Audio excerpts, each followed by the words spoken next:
এই জায়গাতে কি কারণে আইছো? জীবিতে কি কারণে আইছো? তোমার এই বাইরে কে রাখছে?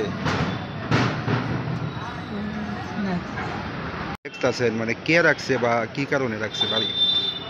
এখানে তো অনেকক্ষণ ধরে এখানে ছিল, বা কে বা কার ওর তো পরিচয় কিছু জানা যায়নি।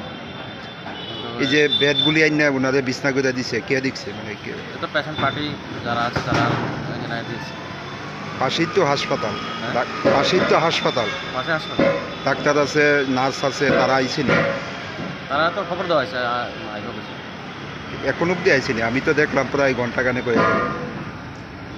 বললো তো আসবে বললো।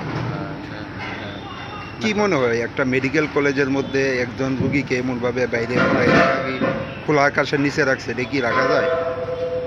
মানবিক দৃষ্টিভঙ্গিতে আপনার কি মনে হয়? না, উনি তো পেশেন্ট ছিল, যা খবর পেলাম অ্যাডমিশন ছিল। কারণ কী কারণে বেরিয়ে আসলো সেটা আমি জানি না। মানে ওনাদের ভিতরে নেওয়ার কোনো লোক নাই? লোক ছিল, এসেছিল তো, নিয়েছিল, আবার কোথাও এসেছে বাইরে, সেটা বলতে পারি না। আপনি কতদিন যাবত দেখতেছেন ওনাদের? আমি আজকে এখানে দেখলাম।